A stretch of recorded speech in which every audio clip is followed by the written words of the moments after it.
We're focusing on life. We're focusing on changed lives. But today, we are so honored to have, in my opinion, the greatest missionary alive on the planet that I know. I don't know one better than this one. I want to introduce you to a woman who is absolutely a woman of fire and faith. I met her 15 years ago when I was in Thailand.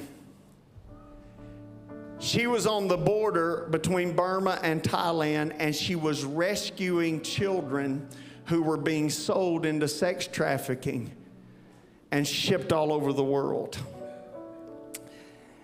She was just a young lady, I think about 24 years old then. But this woman that's about to come to this platform is a warrior whose life is an absolute testimony of God's rescuing love. I want to tell you a little about her. Miss Lana Vasquez is the founder, and she is the heartbeat behind Life Impact International. It was a mission that was born in her heart by grace, and to this very day is sustained by grace and by her relentless purpose to never give up on people that are bound. Her journey did not begin on foreign soil. It actually began in brokenness. She was raised in California. She herself battled addiction and darkness, even seizures brought on by epilepsy. And at the age of 19, she had a divine encounter with God. She got healed, and she was called to a life that was much bigger than herself. At 24 years old, what was meant to be a very short-term missions trip turned into a lifetime. She moved to Thailand, and she determined within her heart that she was going to intervene on behalf of exploited and abandoned children along the Thai, Myanmar, Burma border. Over 2 decades later, I want you to listen now, she now leads over 150 children in family-style homes, and it's probably grown since this, so after talking to her yesterday, because she's expanding. She runs border rescue missions and operations and partners with governments to define best practices in child protection. Her organization is the only Christian organization in a Buddhist country that is recognized by the Buddhist country as a legitimate foundation. Because of what she's done, the government called her in, and out of 5 seats given on the government in Thailand, her team was granted 2. She's the only person in Thailand who has the authority, her and her team, to bust down a door anywhere, anytime, at any house in the middle of the night to rescue children. She even has more authority than the police themselves.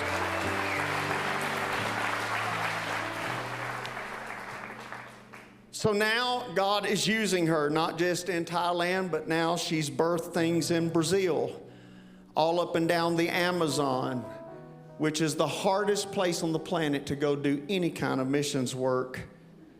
She's doing the same thing. Lana's calling wouldn't be confined to Southeast Asia. She's taken it to the world.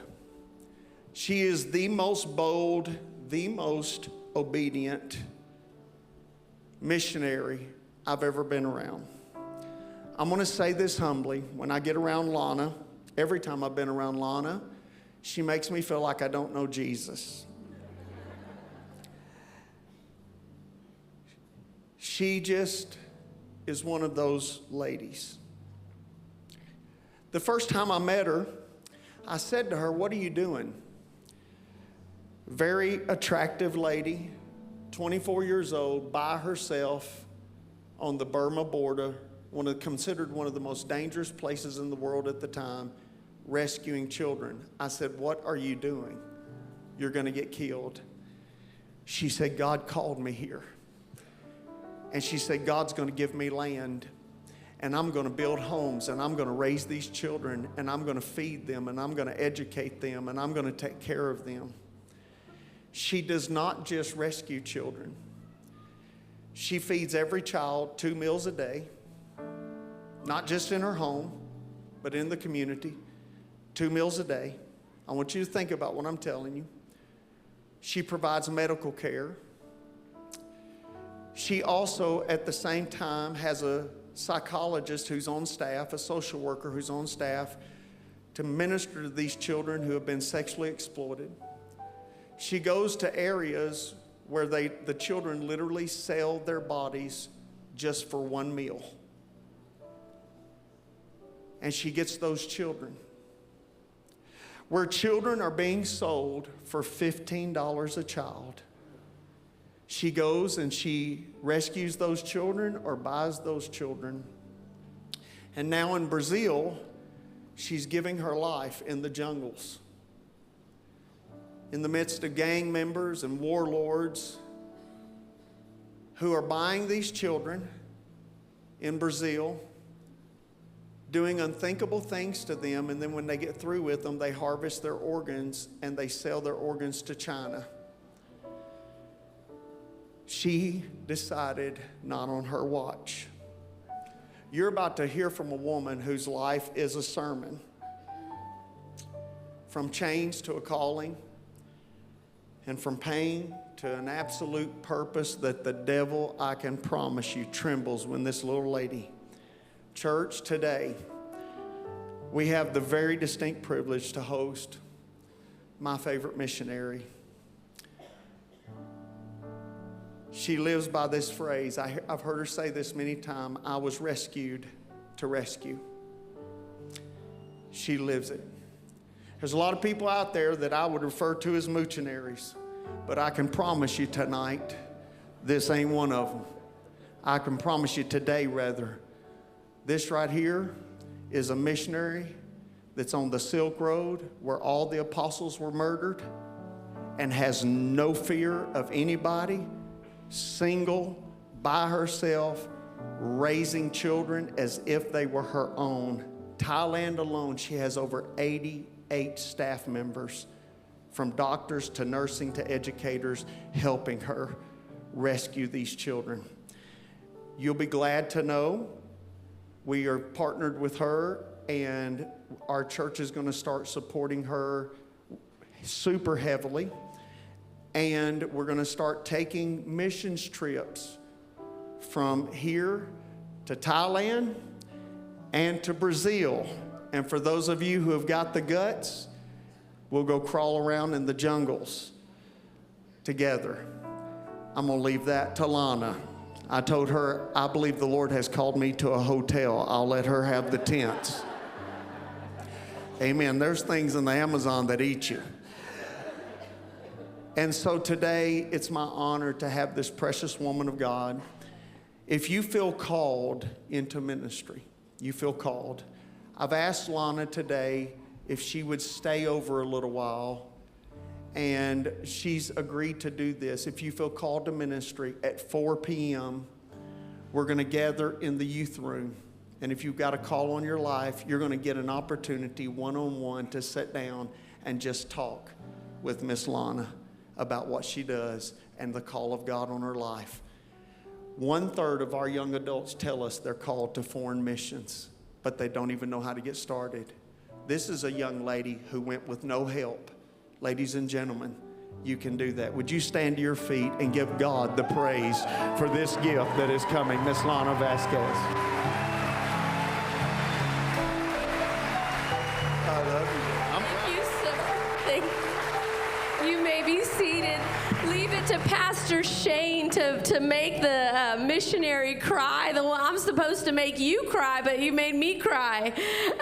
It's such an honor and such a privilege to be here. You know, I've waited to be here, actually, and I knew I was supposed to come, and now I see why. I see your hearts in worship. I see the heart of this house. And when we were just standing there, I thought, this is why. And it's crazy because today is a day, like Pastor was saying, all about life. And that's our whole message. That's our whole purpose, is change a life, change the world, change lives, change the world. And so that, for me, that is my life goal, is not to just be a missionary. That's not to just, do these different things. But my life was changed. I was radically saved at 19, instantly delivered from drugs, instantly healed from epilepsy, instantly delivered from alcoholism. And God did a quick work, and I knew I was rescued to rescue. And I believe that I was just one of it, that God does that for everybody, that changed lives change their world. And it's a ripple effect, and it just takes one yes to God, just one of us. And then that ripple effect, that means that we reach 5, and then those 5 reach another 5, and those 10 reach another 10. And that's how we change the world. And so it's just such an honor to be here right in the middle of the baptisms and the babies. And I'm like, this is my life. This is my heart. And I just believe that God has something very special for us. Pastor Shane preached my message already, so we can all go home. Like, he messed the whole thing up. I was going to tell you all that, but he did it better than me. I want to show you an overview of everything that he told you that we've been doing for the past 24 years in Thailand, in Burma, and now in Brazil. If you can please play that video.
So this was 2024 alone.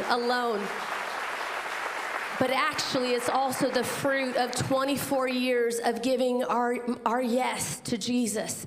And you know, it started at this altar when I said yes to him at 19. And I say it like this: there was a great exchange, his life for my life for his life. And I knew at that moment that I was rescued to rescue, and that I was going to spend the rest of the days of my life, every breath, doing two things. One, telling as many people about Jesus before the age 19, because nobody ever told me. I thought I had all the Jesus there was. Nobody ever said, you don't have to live this kind of life of brokenness. You don't have to search for love in all the wrong places. Let me tell you about a man named Jesus. And so I promised that I would dedicate my life to telling as many people, young people, about Jesus before the age 19. And two, that I would fight for and protect innocent and vulnerable children, because I believe that that's when the enemy tries to get and steal destinies and steal purpose and steal your future, if he can get while you're young. And so those were the two personal vendettas for God. God did a quick work. I went away to Bible school in Tulsa, Oklahoma. And during that time, I started hearing about a place called Thailand, how 8-year-old girls' virginity would go for as much as $3,000, how businessmen would sleep with children for good luck in the red light districts of Thailand, and how some even said that if you had HIV, that you can sleep with a child and take it away. And so I started hearing about this, and I knew I had to do something about it. At the same time, I started hearing about a country called Brazil, and I started hearing about hundreds of thousands of street kids in the streets of Brazil, that you can see 5-year-olds walking around and sniffing glue to kill the hunger pains, not just because they were hooked on drugs, but because glue was cheaper than food, and there was more kids on the streets than there was food in the dumpsters. And you could see 10, 11, and 12-year-olds walking around pregnant and with no names, with nothing, and that the store owners would pay off the police to line these children up and massacre them. And you could smell the bodies of rotting children in the open sewages of Sao Paulo, Brazil. And when I heard this, I just sat and I wept. And somebody put a microphone and said, Lana, what's breaking your heart? What are you crying about? And out of my heart, out of my spirit, I said, I want to work with exploited children internationally.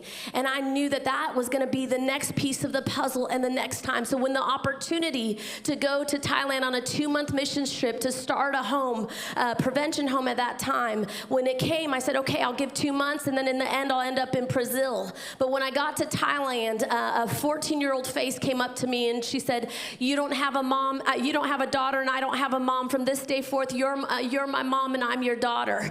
And I couldn't leave those children, and that 14-year-old face is sitting here right here on the front row, and she's here today.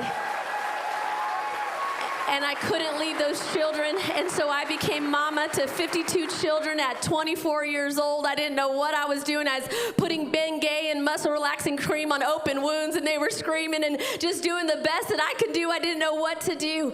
And in that was our first phase, was prevention. That was the first part. And the next one was rescue. And so that prevention home then turned into an opportunity to start rescuing. We rescued our first, 7 years later, we would rescue our first 8-year-old girl for $24. And at that time, when we were negotiating with the mom, it was a very supernatural chain of events. And the mom, she was getting sold down to Bangkok at the, in my area. The closest red light district is Bangkok, which is known as the armpit of the world. It has the worst rate of child exploitation in the world. At one point, the numbers got up to 500,000 children that were under the age 18 sold into sexual exploitation. And so in that, I knew that was the hub, that was the armpit, that's where she was going. And the mom said, no, she's going to go sell flowers. And I said, no, she's not. She said, her 12-year-old sister's already there. She's going to go be with her sister. And I was negotiating, saying, please let me put her in school. I'll help your family. And finally, I knew there was no other way. And I said, how much did the traffickers pay you? How much did you take from them? And she said, I owe them $24. And I said, okay, what if I pay back the money? She said, if they come and there's no child and they don't get their money, they'll kill us all. And I said, okay, why don't you pay them back? She said, well, I already gambled some. So in the end, it ended up being $28. So this little girl, I said, let's play back the traffickers. She goes, you better go right now because they are coming and they will kill us. So gave the mom the money to give back to the traffickers, and we pulled out with this 8-year-old girl, and the traffickers pulled up. I had a 4-wheel drive truck with tinted windows. The traffickers pulled up, and the little girl pointed and said, and that's who was coming to get me to go to Bangkok. Bangkok. And so we drove out with this little girl, 8 years old. We drove past this place. If I told you, it's a very famous children's organization, and they had different schools and different things. And she pointed and she said, I went to school there. And so I pulled aside because I knew nothing about this little girl. I barely knew her name. I just knew that I rescued her. Now I had an 8-year-old girl in my truck. And so I pulled out and I went into the place and I said, please, do any of you know this girl? And they knew me because we were working with children on the border. They knew me and they said, Lana, how did you get this girl? We knew she was going to be sold today.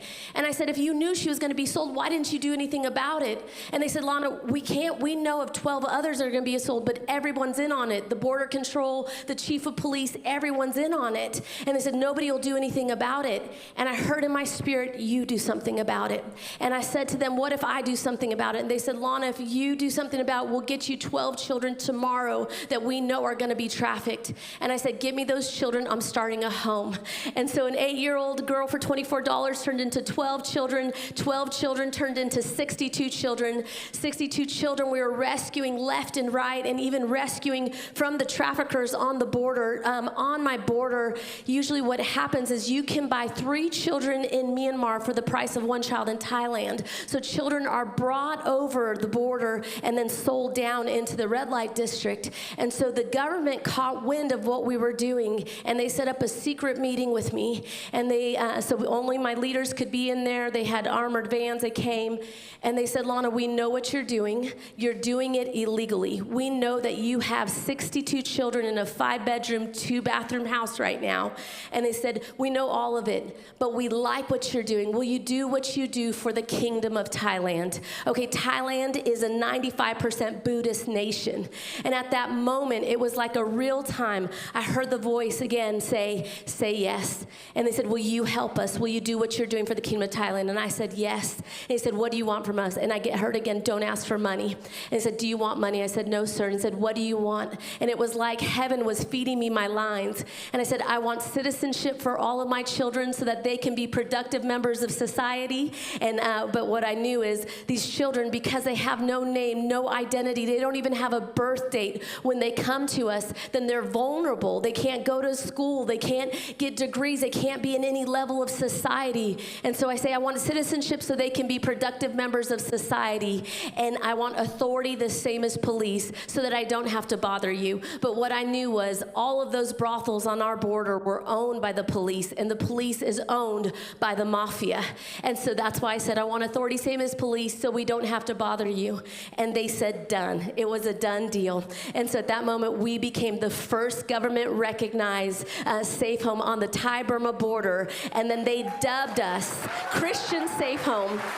And they dubbed us the model for the border. So by law and decree of the Kingdom of Thailand, every rescued child has to come through Life Impact's doors.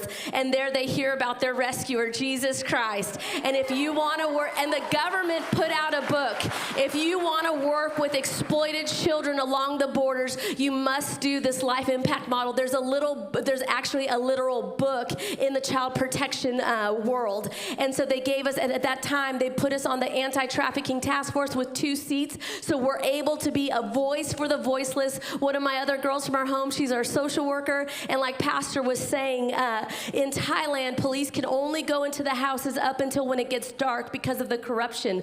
But we have a special card that we can go in anytime, 24 hours a day, and kick down a door and rescue the next child. So that's turned into hundreds of children being rescued, thousands of children being prevented. I want to show you one of the videos of one of our first rescues that we literally rescued from the traffickers. If you could show Nico and Bella, please.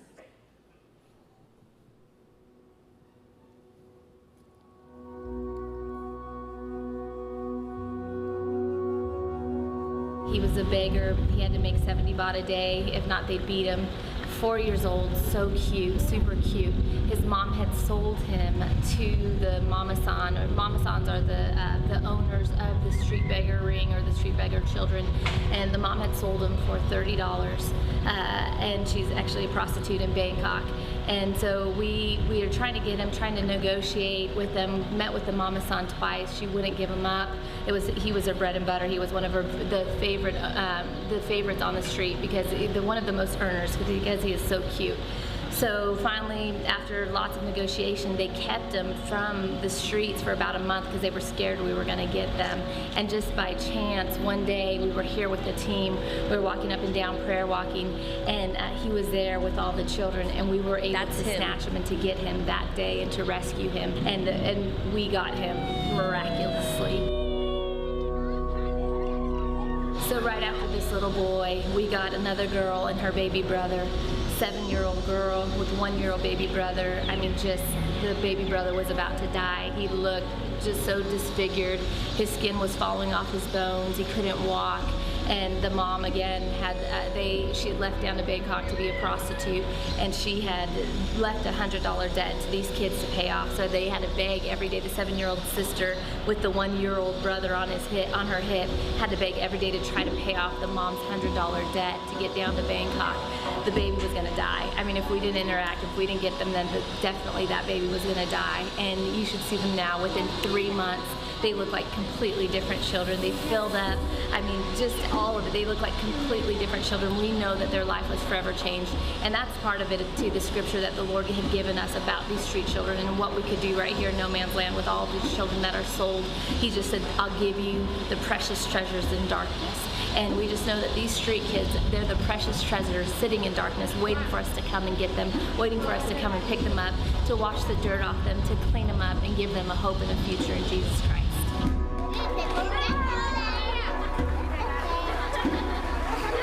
So that baby that was going to die, we didn't know, but part of our process is we have to take them straight to the hospital to get blood checked to see if they have HIV, TB, any kind of disease that could be passed to the other children. But somehow the HIV check didn't happen or didn't get through or didn't come back clear. We don't know exactly what happened. But when we took him in, we didn't know until later we got word.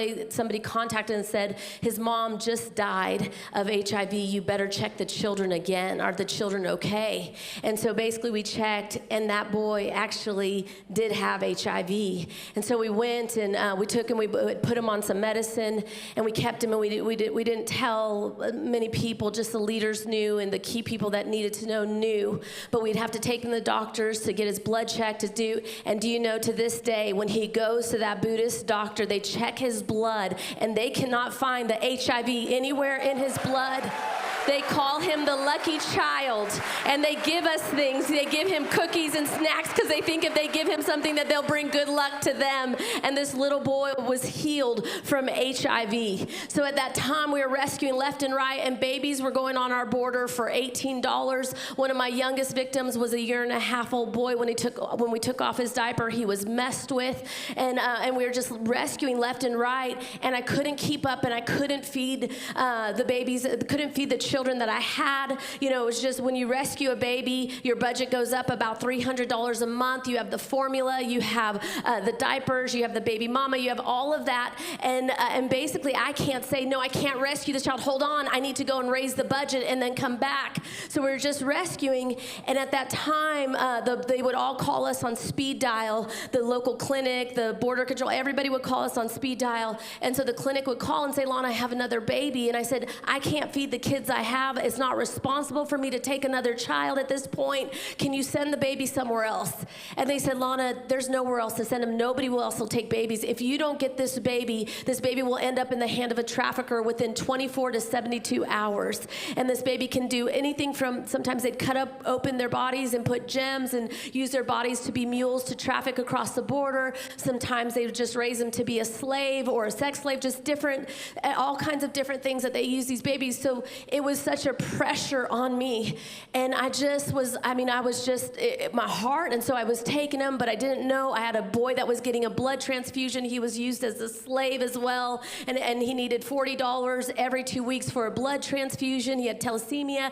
So all these things were on me. And at the same time, there was a girl that I raised in Bible school. She was 10, and she was in my Sunday school class, and I knew that she was going to come to Thailand one day and raise my children in my homes. And so I helped helped to put her through Bible school with my mission support too. And she contacted me and said, I'm graduating. I need you to come. You're part of my story. Please come to my graduation. And I used the last of my savings. I was supposed to buy rice. It was $1,000. And back in those days, $1,000 would have bought a year's supply of rice for my babies. I wish it was still the same right now, but it would have been that. But it was $1,000 to buy my ticket, and that's the last I had in my savings was $1,000. And so I said, do I buy rice or do I buy the ticket? But I felt like I needed to be there. One, I needed to get her on a plane so she didn't find a man with a tan and a plan in Bible school, and she would come with me to Thailand and be a missionary with me and raise my babies, help me to run the children's homes in Thailand. And so that I was probably motivated by fear more than anything else of doing it alone. And so I spent the last of my money and I flew back to Tulsa for her graduation. When I was there, I hadn't seen some friends for about 10 years. I hadn't been back to Tulsa for 10 years. And some friends that I'd went to Bible school, they said, Lana, please come stay with us. We heard you're going to be in town. Come stay with us. So I walked in and they have this big, beautiful, custom-made home. They had their TV room, had a popcorn machine. I thought I can fit 30 children in your TV room alone. That's how my brain thinks, is how many children I can fit in spaces. And so anyways, we go and they made me a beautiful meal, and they're called husband keeper. I still remember husband getter enchiladas. And I said, you need to teach me this meal. And so we're sitting there and he said, Lana, what's your $1 million God dream? And I just, in my mind, thought, my $1 million God dream, you are such an American. You think so big, all these things, my $1 million God dream. I just need rice for my babies. You're so far from reality. You don't know what I'm seeing on the border with babies and children being trafficked and sold and sexually abused. And I thought all of this in my mind. Thank God I didn't say it out of my mouth. He said at one point that I yelled and I said, I just need rice.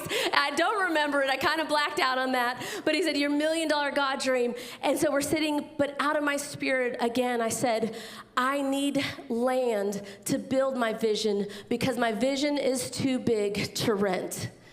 And I said, I need land. And he goes, oh, I know, hold on a second. Grab a piece of paper. He said, I know a little bit about land. He said, start telling me your vision, your heart. And he starts pulling out my dream from my heart. And I said, I see family-style safe homes. I see a home where they have a mom that doesn't sell the children. I see a home where they have a father they don't have to worry that sneaks into their room and abuses them physically or sexually. That they see and they get healing in the home, and they see a healthy family unit, and they stop this cycle of exploitation in their nation and in their own generation. And they do that, and there's healing in the homes. And so he starts drawing out how many kids, and he said, okay, you need about 8-9 homes. And he goes, Lana, you need $500,000. And for a girl that just needs $1,000 for rice, 500,000 is 3 more zeros and a pie in the sky. It's just impossible. It's like a Superman dream or something. And I just got so offended at the 500,000, just so offended. And I said, I need to go to bed. Can I just be excused? And he said, yeah. And I remember walking up their stairs of their beautiful house and just grumbling, 500,000, 500,000. You're such an American. I just need rice for my babies. And just grumbling, you're so far from my reality. I turned around halfway and I said, please don't wake me tomorrow morning. Please, I'm tired. I'm jet lagged and I'm a little stressed, and I'll find my way to the coffee in the morning. Let me just sleep and rest. And I went to bed that night. And when I went to bed, I just said to God, I'm doing everything you told me to do. You told me to prevent, rescue, and heal child exploitation, at-risk and exploited children. I'm doing everything you told me to do. Something has to give. And I remember a tear just went down my face. And I'm actually a pretty tough cookie. I'm a pit bull stuck in a chihuahua's body. I might look 4'11 and a half, but I just broke that night. And I just said, something's got to give. I went to bed that night. All of a sudden, I woke up in the morning to his wife shaking the bed saying, Lana, get up, get up. They're going to build you your homes. They're going to get you your land. Aaron got you a meeting with his boss, and he's the largest custom home builder in Tulsa, Oklahoma. Get up, get up. You have a meeting with him. And as I started to sit up, the Lord spoke to me, and he said, I did it all while you were sleeping. I don't need you to figure out how you're going to feed my babies. I don't need you to figure out how you're going to do my will on the earth. I don't need you to figure out how you're going to do my ministry. He said, I did it all while you were sleeping. I don't need your help figuring it out, Lana. I just need 2 things from you. And I said, yes, sir, what are those two things? And he said, Lana, I just need your trust and your obedience. Can you do that for me? Can you just trust me and can you obey me? Can you give me those two things? That's all I need and I will do the rest. Can you trust me and can you obey me? And it's this passage and I wanted to read it to you. I usually don't read this whole passage, but I wanted to read it to you this morning. And it's in Psalms 127. And actually, it's right before the passage in the vision of my life. And it says in Psalms 127, verses 1 through 2, unless the Lord builds the house, they labor in vain who build it. Unless the Lord guards the city, the watchmen awake in vain. It is vain for you to rise up early, to sit up late, to eat the bread of sorrows. Another passage says of anxious toil, for so he gives to his beloved even in their sleep. Even while they sleep. And he said, Lana, I did it all while you were sleeping. I don't need you to figure it out. All I need you to do is to trust and obey me. And I said, yes, sir. And do you want to know the crazy thing? It's right before the passage of what I'm supposed to do with my life, the mission and the vision of my life. And what it is the provision is before the promise. And if you look there in Psalms 127, verses 3 through 5, it says, behold, children are a heritage from the Lord. The fruit of the womb is a reward. Like arrows in the hand of a warrior, so are children of the youth. Happy is the man who has his quiver full of them. They shall not be ashamed, but they shall speak with their enemies at the gate. And what the Lord told me in Bible school, he said, in the Buddhist, Muslim, Hindu nations of the world, there are generations who don't know me. You will raise up a generation to know me, and that generation will make me known to their own nation, and they will stop the evils in their own nation and in their generation. And what God was showing me in the overall picture is that there is always provision for the promise, that there will always be provision for the promise. And so I went to that meeting with those businessmen, and I was just a little girl, and I didn't know how to talk to businessmen. I didn't know what to do. And one of them offered to drive me back, and he said, but I want to take you to my office. I want to write you a check. But he said, I want to tell you something. And he said, I'm a businessman. I get people trying to get money from me all the time. I'm a Christian businessman, and so all the time he said, I watched your video with you and those kids, and he goes, and it was poorly done. I just want to tell you, you need some more media equipment, you need some help. And he said, but there was one thing that I knew. He said, I know what's genuine and what's real. And when I saw your love for those children, and when I saw their love for you, that is something that cannot be faked. And he said, we're going to help you, and we're going to continue to help you. Another guy said, I was in the shower this morning, and all of a sudden the Lord said for me to give $50,000 to a children's home. And I get a call from my best friend here that there's a girl with a children's home that needs some money. And so I think God wants me to give you that money. So on your way out to the airport, can you pick up the check for $50,000? I came to Tulsa, Oklahoma with no money. I left with $65,000, but dedicated for land, okay?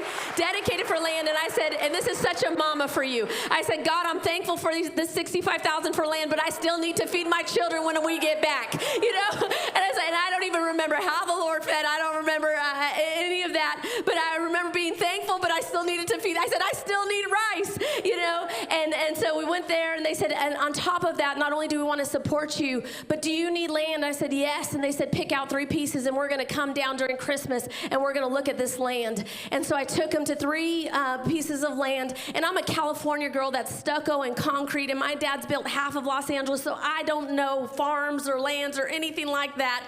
I know drywall and concrete. And so anyways, we saw 2, and they said no, and we went to the 3rd one, and it had 7 tree orchards. It was 25 acres, and I was like, I'm a California girl. I don't know what to do with this land. I'll take you to this one, but it's too big. Once the board members, they stepped their foot on that land, and they looked, and they said, this is your land. I've been doing land for 30 years, and I've never had an experience with the Lord, and this is your land. Do whatever you can to get it. That land was owned by the Chinese, Burmese, Thai mafia. I had 3 mafia bosses in my living room signing the paper, and I remember saying, can you lower it? It's for the children. It's for the children. And they said, little girl, 1 tree is worth more than any of this, and they said, we're not going to lower it. And I said, okay, just sign right there, sign right there. And so we got the property, and we named it the Promised Land, because God gave me the promise. Your trees will bear fruit in season, your rain will come in season, and never again will you lack, and I'll be able to rescue children and never worry about how I was going to feed them, that we would live off the land, that there'd be safety and provision in that land. If you could put the picture of the first Promised Land, and not, this is one Promised Land, okay? It's our girls and our babies' Promised Land, and we haven't built 9 family-style safe homes, but we have built 19 family-style safe homes, and a worship center, and a government rescue center, and football fields. And if God didn't see that giving me one land was enough, he gave me another Promised Land for the boys, for our boys' Promised Land. And so now we are on our 3rd generation, and the rescued are becoming the rescuers. We're seeing hundreds of children being rescued. We're seeing thousands of children being prevented. And now my rescued children, they're all on staff at every generation. We rescued 24 kids last year alone. And this year, and I haven't even been there for one of them. I haven't been on one rescue, but now our next generation, there are preachers, there are worship leaders, there are pastors, there are interpreters. They work with the government. Some of them are house parents, there are daycare workers, all of that. They're all that generation of rescued. They're now on staff with us. And this year we rescued already 24 kids since January, and it's not even the end of the year. That was alone. So that's Thailand. And if that wasn't enough, God gave me Burma. We wanted to go to the root, and we started working in Burma. Has the worst human rights violations in the world. Civil war for over 60 years, one of the longest civil war. They take their little boys to be child soldiers, their little girls to be child sex slaves for the military junta. And so we've been working in that nation, getting to the root of it as well in the war zone. Actually, my daughter went and trained with the freedom fighters and went to the front lines in there. And all of them are running to Thailand on the border as refugees. And they said, we're running away from the war. You're running to it. What are you doing? And she said, my mom said, I need to bring rice and Jesus to the people, and I can't come back home till I bring rice and Jesus to the people. And so we're working in the front lines in the war zone, and we actually just started our 3rd home for children that are affected by war zone orphans, or children that in the war zone area, so they don't become sex slaves for the military junta or child soldiers in that, or landmine sweepers to go before the military junta and set out the bombs. So Thailand and Burma, my hands have been full, but yet still I say it like this: if you're faithful with what God puts in your hands, he'll give you what is in your heart. And I never forgot about Brazil, and God never forgot about Brazil. And every year I'd say, God, is it time yet? God, is it time yet? And I'd hear, no, not yet, no, not yet. And then about 8 years ago, God said, now it's time for Brazil. I'm taking it off the shelf. I want to show you a video really quick. If you can play Brazil, we're coming for you.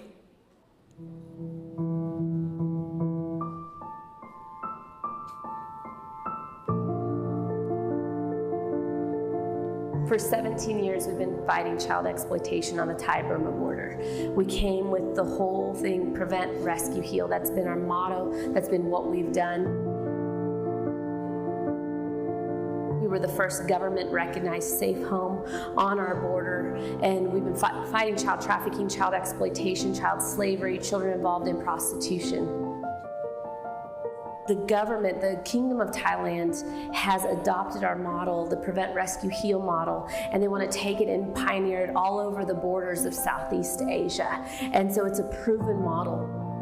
We really believe that this whole time that we've been being prepared for such a time as this for Brazil. And what I've always seen and what I've always believed is Thailand is the mothership. Thailand is the prototype. Thailand is basically the example and the base. But I've seen this model, Prevent, Rescue, Heal, launched all throughout Brazil and all over Latin America. I really believe this. I believe that it's kind of like David and Goliath in the Bible, that there was this giant. For 17 years, I killed the lion, I killed the bear, and now who's this giant? And in that story with that, you see that giant, it says it terrorized the people, it oppressed the people for 40 days and 40 nights. And when all the armies of the living God, they stepped back, don't bother the giant, don't get the giant upset. The giant roared and oppressed the people. And it's when everybody else stepped back, you saw a little shepherd boy run forward, and he looked around and he said, isn't there a cause? Isn't there a cause? Don't you guys see? Our God was faithful, and he'll be faithful again, and we can take this giant. And that's what I believe for Brazil, that God wants to take down the giant of child exploitation in our generation right here, right now, in this time. And I believe that we've been being prepared for this for 17 years, and now, Brazil, we're coming for you. God can use what is in your hands to prevent, rescue, and heal some of the most at-risk, exploited, and vulnerable children in Brazil and around the world. We just want to thank you for partnering with us. We want to thank you for enabling us to go out to find the children, to prevent them from being involved in any kind of exploitation, to rescue them out of these situations, and to heal them, bring healing to their hearts, healing to their minds, healing to their bodies. And we just want to thank you with all of our hearts what you do that's just going to change the narrative and change the story in a child's life forever. Thank you. Thank you. ขอบคุณครับ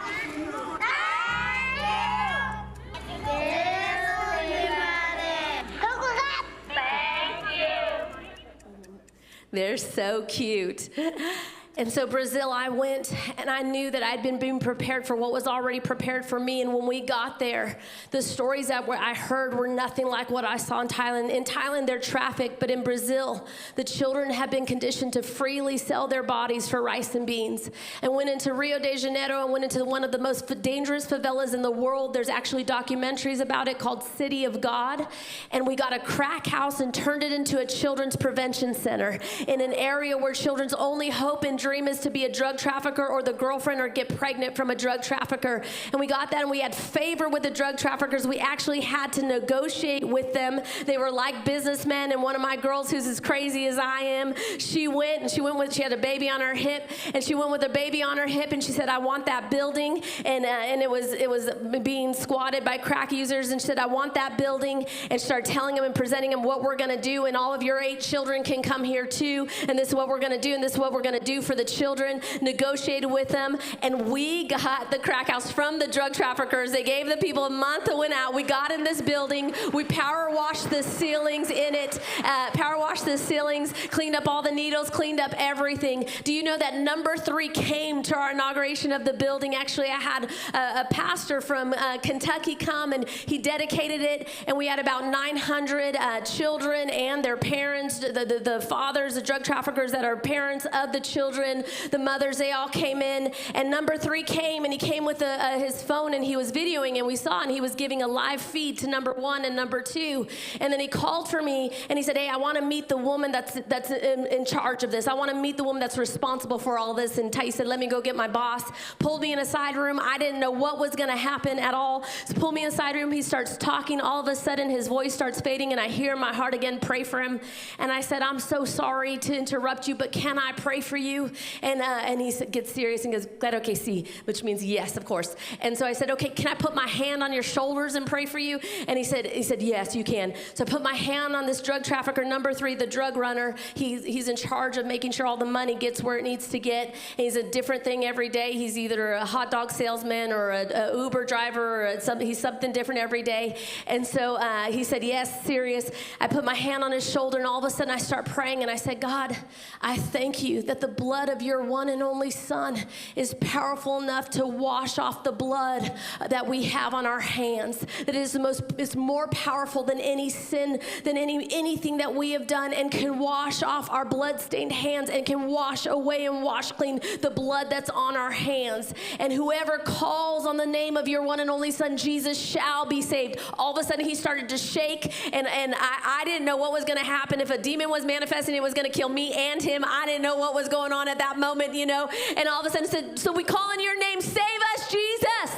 And I opened my eyes, and he opened his eyes, and I really didn't know what was going to happen, and his eyes were full of tears. And he said, I've never seen anything like this. I've never seen anything like what you're doing for these children. And I promise you, if you keep doing what you're doing for these children the way that you're doing it, you'll never have a problem from us, and we will always protect you. And do you know, for the past 2 years that we've opened up our prevention center, they have always protected us. They've always given us a heads up when there's any shootouts or police raids or anything. They've always had a front line with our team. They will actually bring the children that are stealing from them, or the girls that are stealing from them that are about to, basically, if you steal, you get your hand cut off and you can lose your life if you steal from the traffickers. They bring them to us before they hurt them as a last-ditch effort to save them. They say, if you can't help them, then we got to do what we do, but you do what you do before we do what we do. And so they bring them to us. And you know, we had to get a VW van, one way going in, one way going out, 16-year-old with an AK-47, and every time we drive through, they say, Oi Chia, which means hi, auntie, hi, auntie. Every time I go and meet my friend, I believe that he's going to be a Saul turned Paul one day, and I meet him wherever he's at, whatever post he's at, and I talk to him, and he opens up to me more and more, and at the end of it, he hits the top of my car and says, go with God, go with God. And so God's given us favor in one of the most dangerous favelas in the world. We're reaching 350 children weekly. We feed them 2 warm meals so that they don't sell their bodies for rice and beans. They don't exchange their bodies for drugs.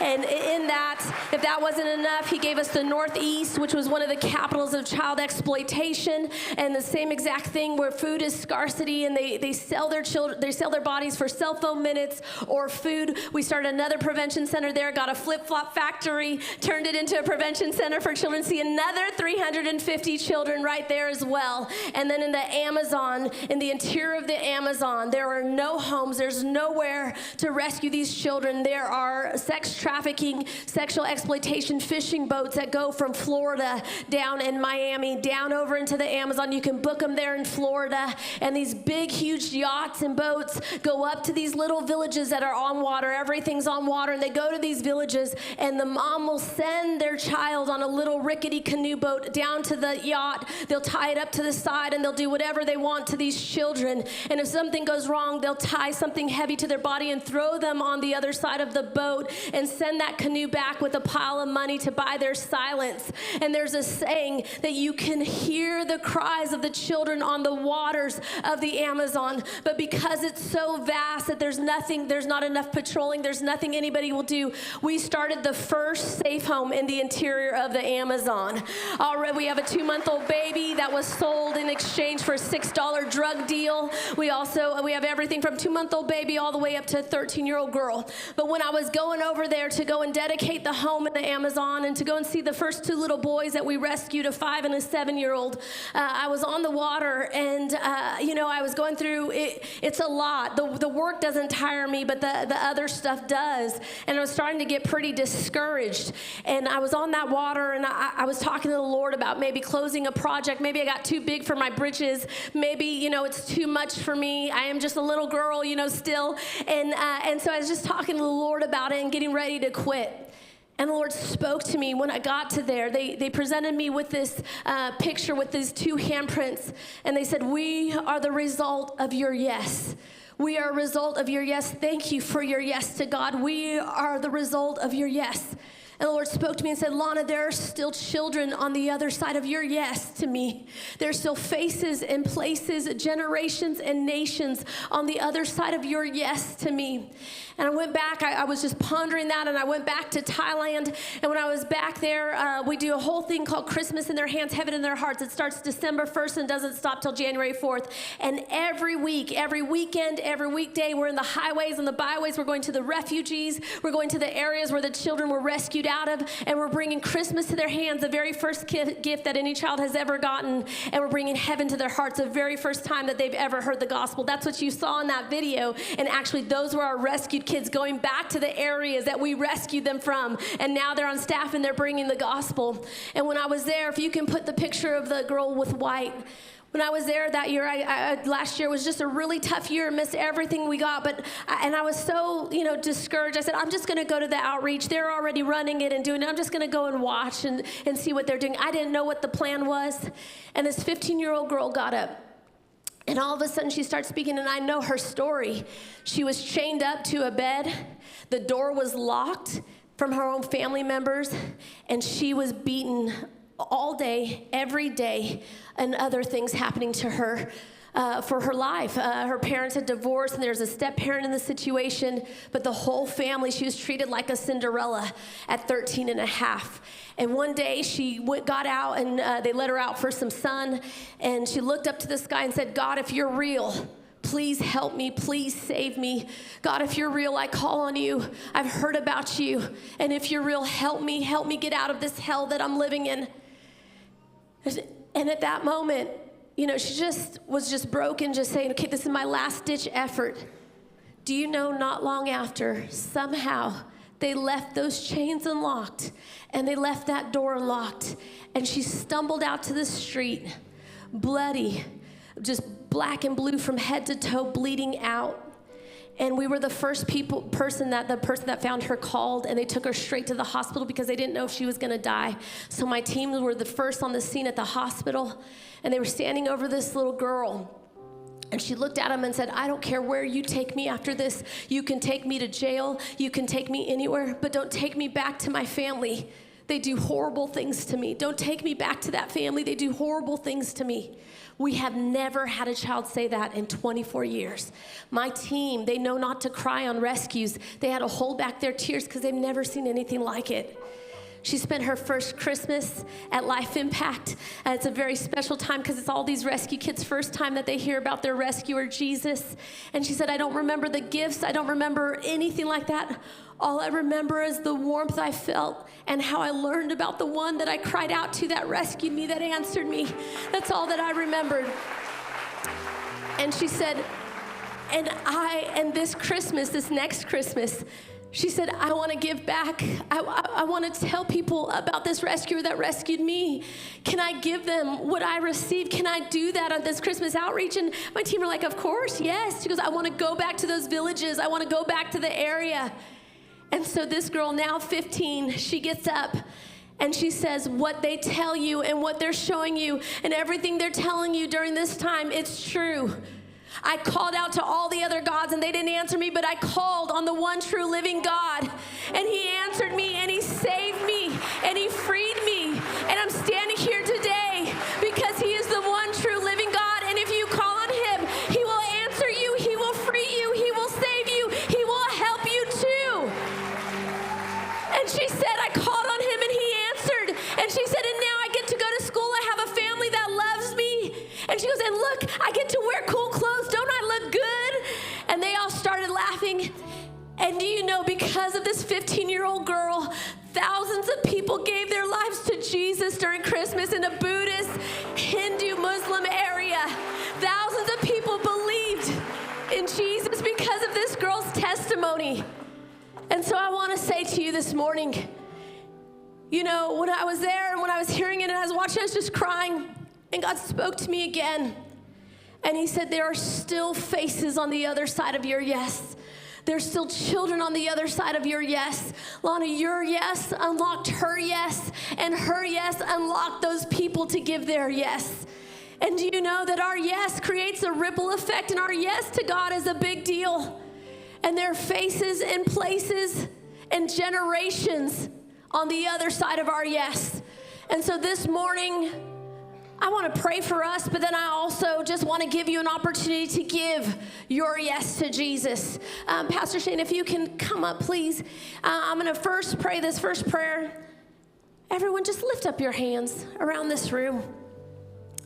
Father, I pray all over this room that they understand the magnitude of their yes to you. God, that you show them what their next yes to you is.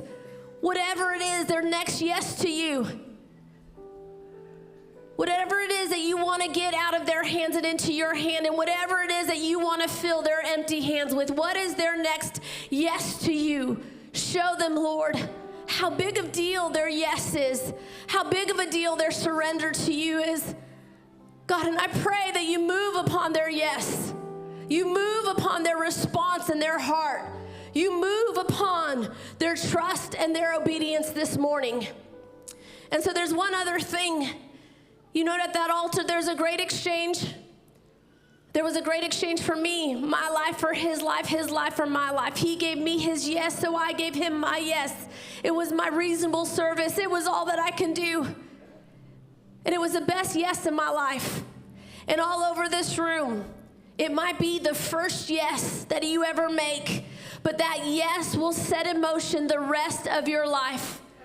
And if you've never given Jesus your yes, if you've never said yes to let him be the Lord and Savior of your life, I want you to stand up right now and make a bold declaration and say the answer's yes, Jesus, your life for my life for your life. If that's you all over this room and you want to give your life to Jesus, make a bold declaration and stand up and give him your yes. If that's you, I'm going to let Pastor Shane take it from here.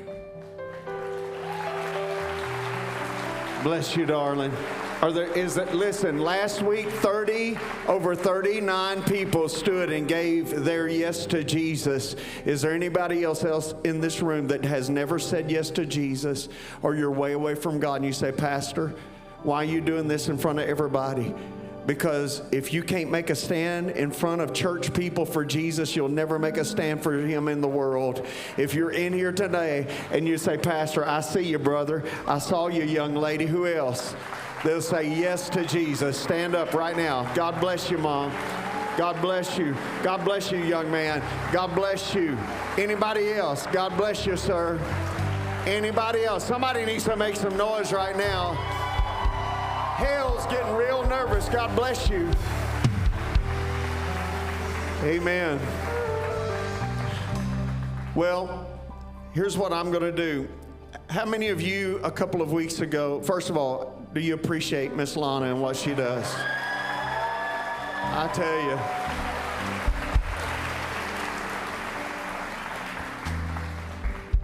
How many of you a couple of weeks ago, Pastor Don was here and he asked for you to give to a vision account? You remember that? And it was to help me do some things that was in my heart. I have a lot of stuff in my heart. Right now there's about $8,000 in that account. Today, I'm going to say my first yes, and I'm going to, if it's okay with you, since you put it in there, I want to give all of that to Miss Lana today to help her. So Miss Lana, I'm giving $8,000 today. Pam and I are going to give $8,000. And then here's what I'm going to ask you to do. They're going to put up the ways you can give on the screen. I think we have a missions tab. Don't we have some kind of tab somewhere? Just mark it missions, and we're going to give to Lana. Whatever comes in this offering is going to go to Miss Lana. If you're watching online, this is going to go to Life Impact, and we're going to say yes to some of these children. And then I'll stand up here next week and tell you how much we gave her and how many children we were able to rescue together. Amen.